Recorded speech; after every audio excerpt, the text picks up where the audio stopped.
हे कामं नरक विश्रामं बहु जोनि भरमामणे चित्तहरणं त्रैलोकगमं जप तप शील बेदारणे अलप सुख अवित चंचल ऊंच नीचे समावणे तव भय भूमंचित साध संगम ऊट नानक नारायण।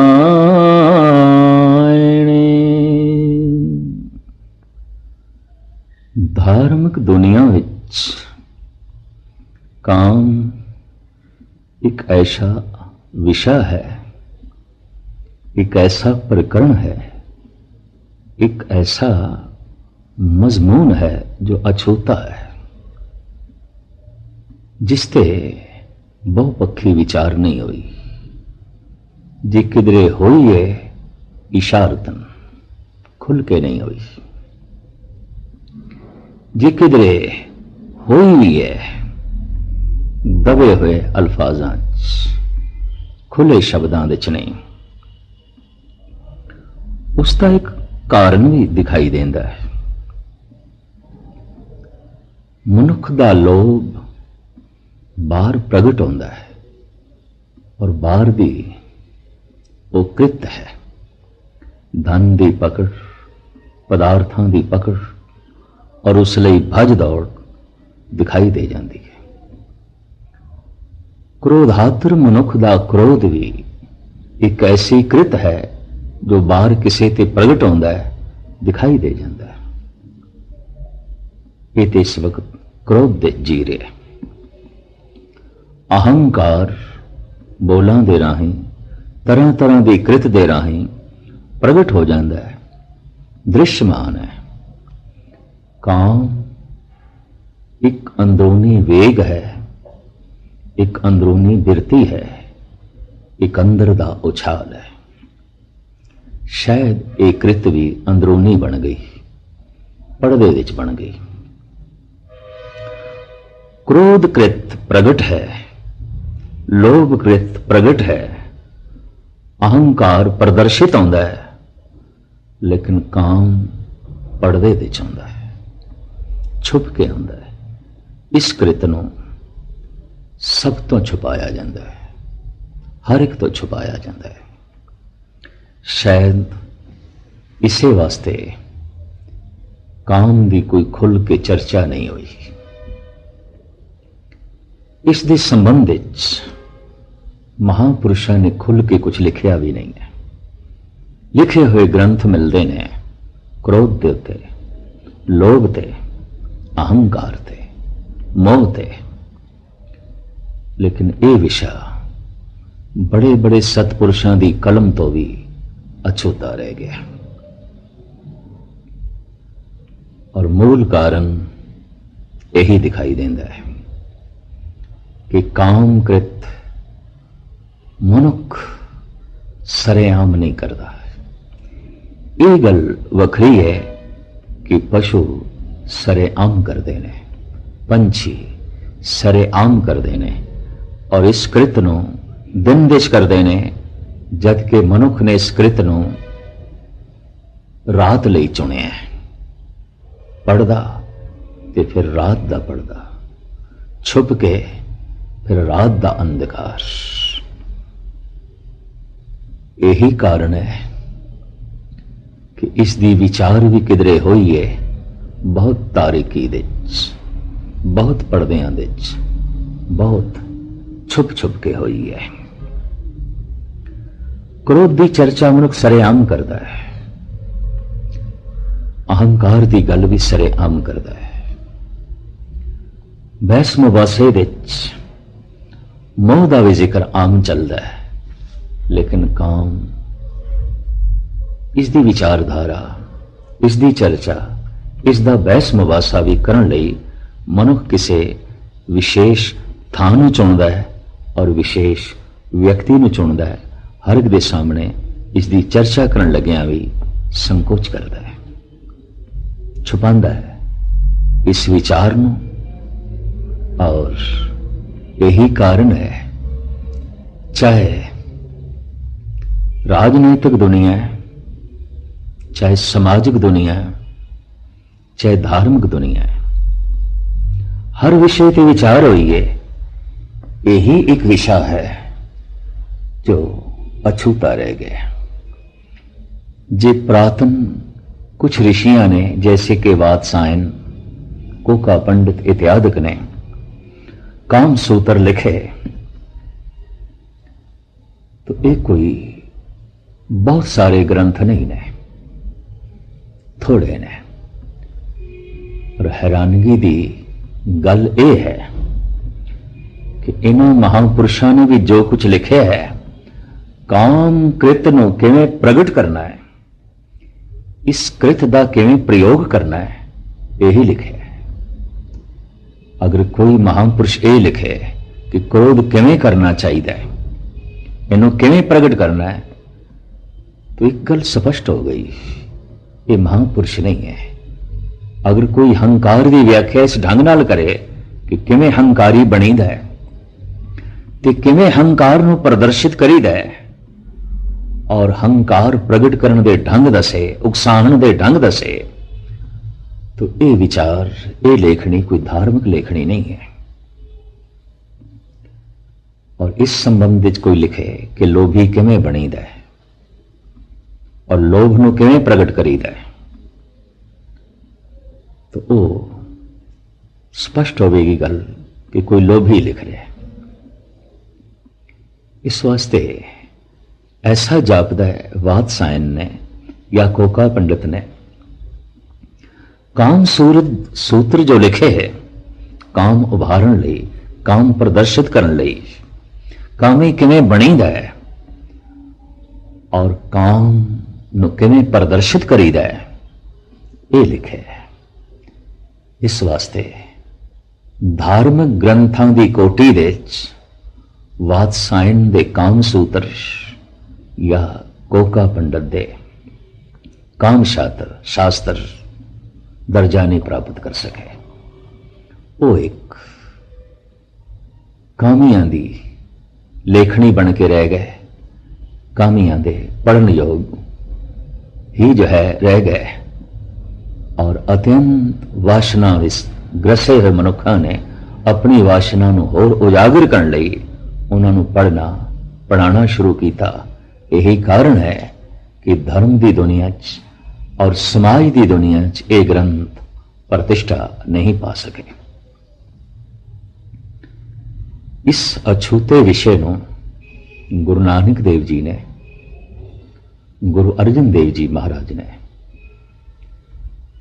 बकायदा छोया है, अपने विचारों में थां दिती है और इसका जिक्र भी किया है।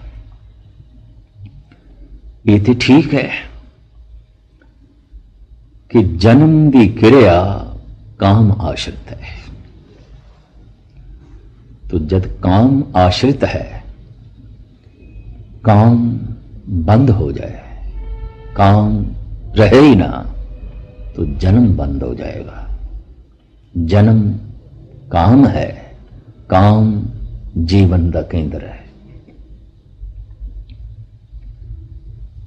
धन गुरु अर्जन देव जी महाराज इसकी जो व्याख्या कर रहे ने अपने पावन शब्दों विच थां दिती है, तो महज इसलिए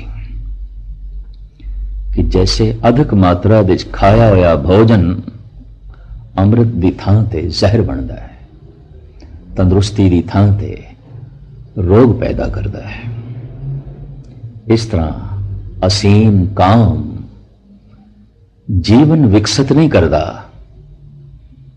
बल्कि जीवन भ्रष्ट करता है, तलांजलि विच ले जाता है। और यही बार बार दे जन्म ते मरण का कारण बनता है। शायद इसे वास्ते ही धन गुरु अर्जन देव जी महाराज फरमान कर रहे ने कि काम अनंत जोना दे च पाण दा कारण बनता है, जीवन भटक के रह जाता है अनंत जन्मां तक।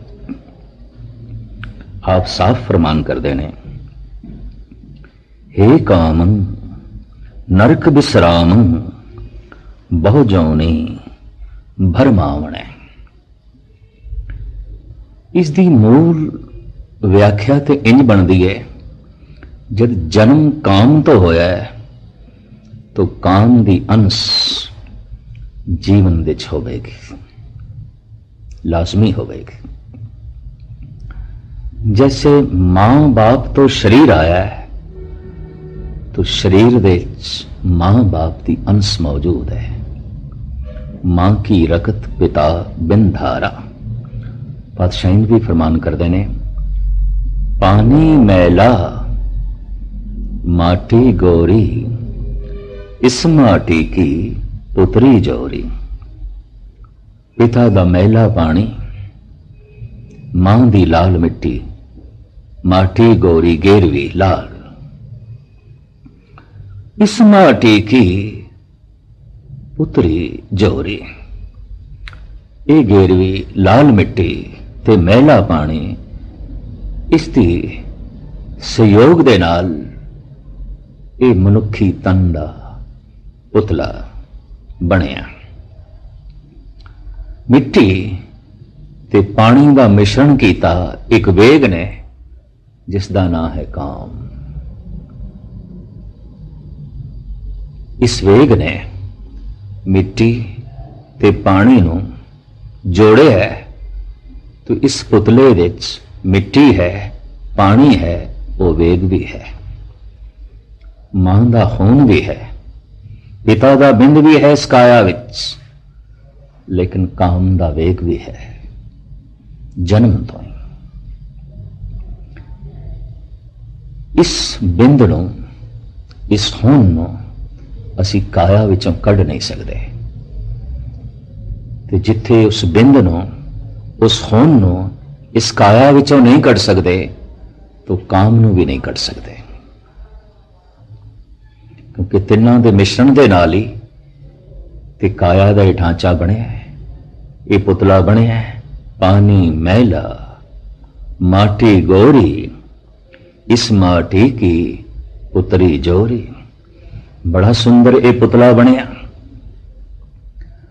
तो सतगुरुदेव जी महाराज काम दे त्याग का उपदेश नहीं दे रहे। इस उपदेश दे च है काम दे प्रति संयम। जैसे बकायदा आयुर्वेद ग्रंथ कहते ने, भुख लगे खादा होया भोजन दारू है, औषधि है, अमृत है। पर भुख नहीं, एक एक बुरकी पाई हुई ये रोग पैदा करेगी। शरीर की लोड़ नहीं, तुम दे रहे हैं। काम दा वेग शरीर की अधिक शक्ति है, जो शरीर विच नहीं समा सकती। वो अधिक वेग प्रबल वासना बनता है, काम बनता है। इसका निकास सही ढंग नाल हो सके, संयममयी हो सके, बकायदा शिक्षा है, दीक्षा है, मर्यादा बनाई गई है। लेकिन काम शरीर का हिस्सा है, सोचनी का नहीं। अज के समय विच काम चिंतन का हिस्सा बन गया है, काम सोचनी का हिस्सा बन गया है।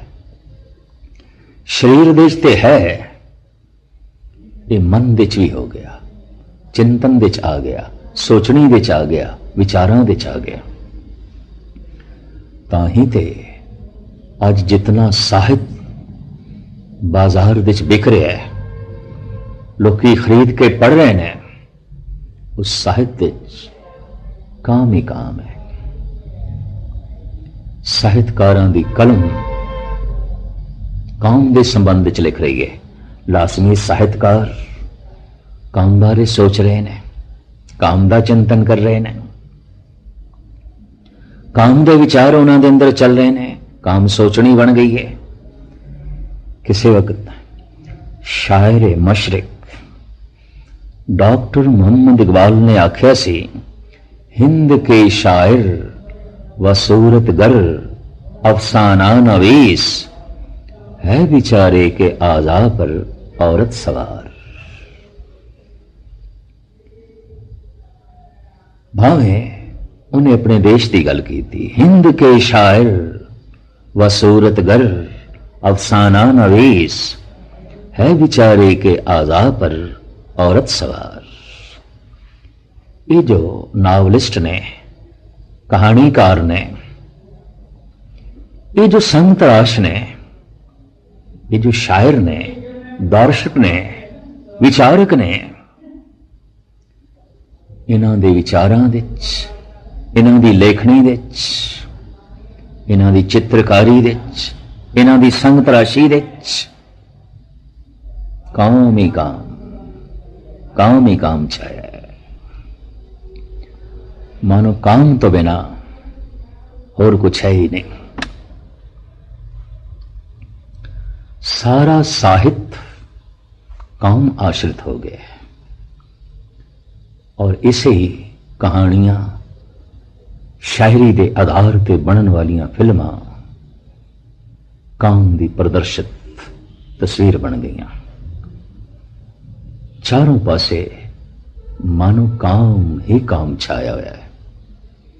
पोस्टर, इश्तिहार, फिल्मां, मैगजीन, शायरी, संतराशी, तस्वीर सब काम की नुमाइश बन के रह गए।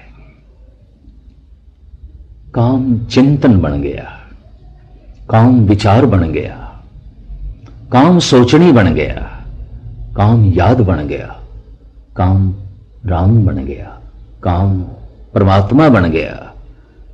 जबकि चाहिदा तो ऐसा सी काम नू राम बना दे, लेकिन काम ही राम हो गया और चारों पासे काम ही मनुख दे दिल दिमाग ते छा के रह गया। काम एक ऐसा जज्बा अगर विचारां च आ जाए, सोचनी च आ जाए, चिंतन दे च आ जाए, तो काम ग्रसिया मनुख राम का चिंतन नहीं कर सकता, नाम का सिमरन नहीं कर सकता। भगत रविदास जी महाराज फरमान करते ने, तुम कहियत हो जगते गुरु स्वामी,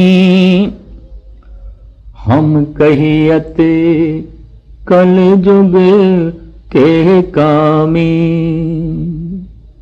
हे जगत गुरु, हे जगत दे मालिक परमात्मा, असी ते इस दौर दे, इस कल युग दे कामी जीव हाँ, काम नाल भरे होया। प्रथम इस काम नू अर्थां दे रूप में समझना है। काम दे आखरी अर्थ ते ने कामना,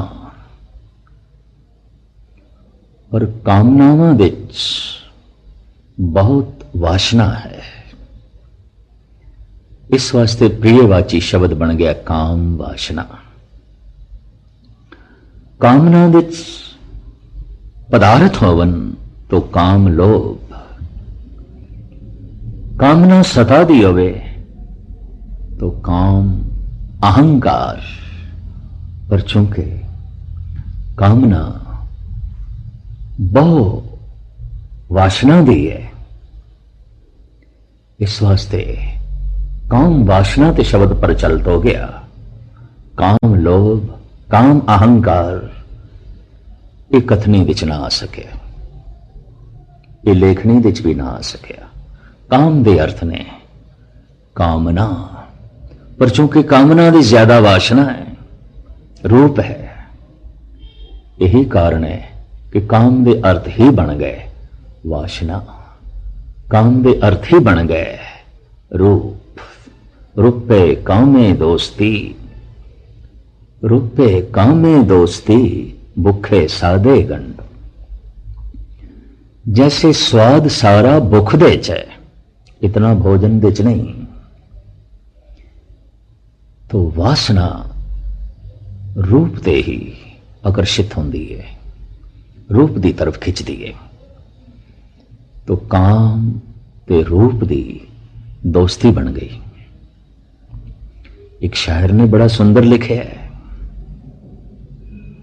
वो कहता है जब हुस्न नहीं तो इश्क भी पैदा नहीं होता, बुलबुल गिले दीवार पर शैदा नहीं होता। बुलबुल गुले दीवार पर शैदा नहीं होता। दीवार देते जो फुल बने होया है, कोई बुलबुल उसते नगमे नहीं अलापदी, नहीं चहचहांदी, नहीं गीत गांदी, क्योंकि तस्वीर है, हुस्न दी तस्वीर है, हुस्न नहीं। रूप दी छाया है, रूप नहीं। तो पंछी सियाणे ने छाया ते आशिक नहीं होंदे, छाया ते फिरा नहीं आउंदे, रूप ते स्वप्न ते। मनुख ते किसे किसे थां पंछियां तो भी गया गुजरिया है। ये ते तस्वीरां ते भी मोहित है, चाहे चलदी फिरदी तस्वीर है जैसे कि फिल्मां, चाहे पत्थर दे उत्ते उकरियां हुई तस्वीरां ने, चाहे तरह तरह की इल्मे मसूरी है, चित्रकारी है, मनुख ते उसते भी फिदा होया पे। यही कारण है कि फैश तस्वीरां वालियां मैगजीन्स बहुत बिक रहे ने, बहुत पढ़े जा रहे ने, और उन्हां तस्वीरां नूं मनुख देखदा है, खूब देखदा है। दूर क्यों जाओ, मनुख दा ए वेग किसी समय इतनी शिखरता ते पहुंचिया सी कि जमीन दे उत्ते मंदिर भी काम दे बने, राम दे नहीं। जैसे कि खजुराहे दे मंदिर, कोणार्क दे मंदिर, जगन्नाथ पुरी दियां पत्थर ते उकरियां तस्वीरां, मूर्तियां। हैरानगी है, खजुराहे नूं देखण लई देश विदेश तो भीड़ पहुंचती है, और छोटा जिहा कस्बा, लेकिन चारों पासे 5 स्टार होटल भी ने, एयरपोर्ट भी है। खूब जांदे ने सैलानी, और सैकड़े एकड़ विच फैले हुए इन्हां मंदिरां नूं देखण लई। की है इन्हां मंदिरां विच?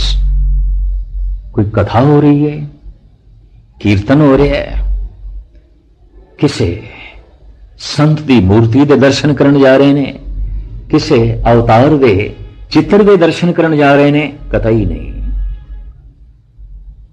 उत्थे जो मूर्तियां ने वो काम दियां मूर्तियां ने, वासना दियां मूर्तियां ने।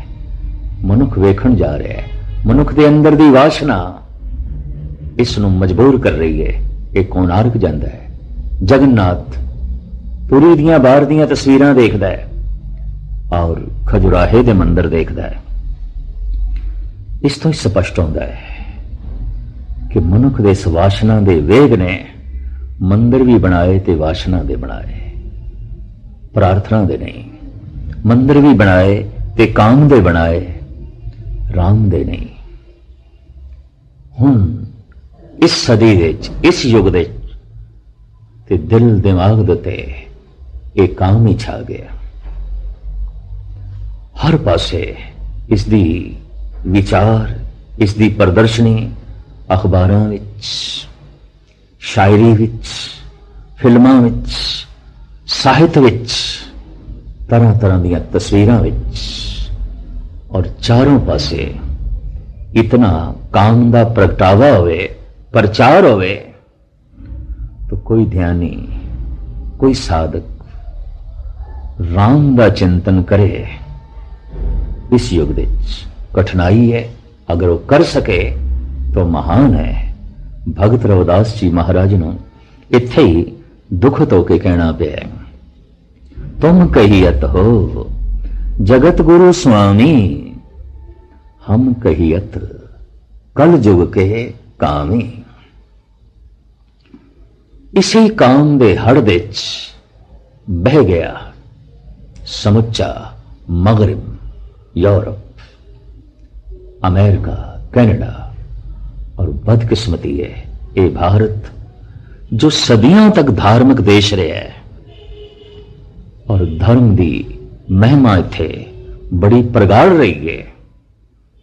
अफसोस ये भी अज यूरोप की नकल कर, मगरब की नकल कर, पश्चिम की नकल कर काम दे वेग विच बह गया, काम दे दलदल विच फस गया। और यही कारण है कि राम का चिंतन घटदा गया। हुण मोची ते कदम कदम ते बैठे मिलते ने जुतियां गंढण वाले, किसी रविदास के दर्शन नहीं आते।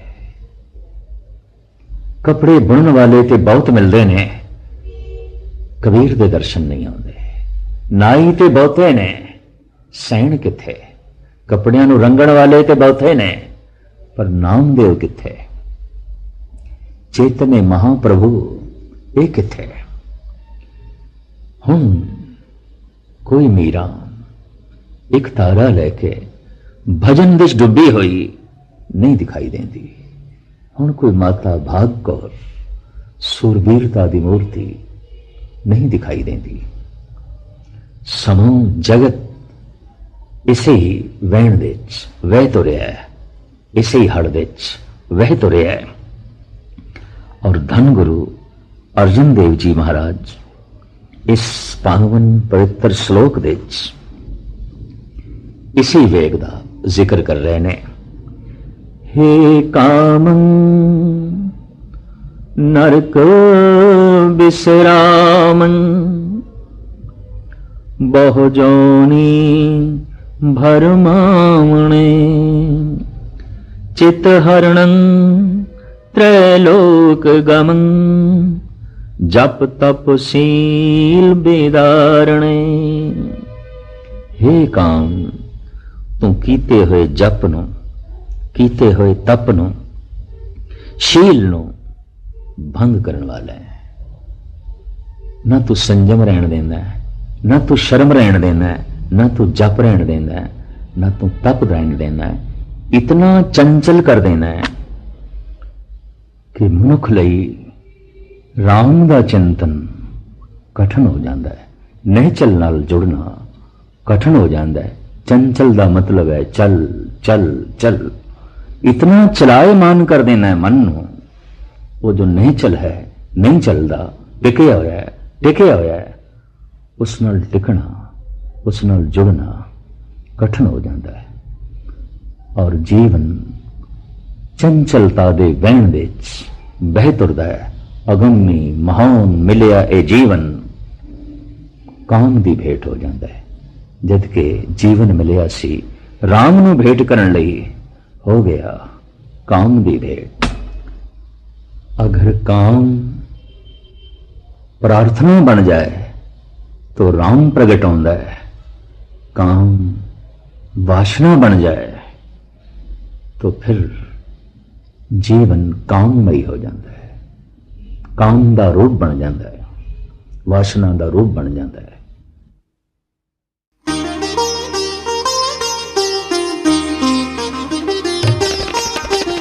ज्ञान दा सागर,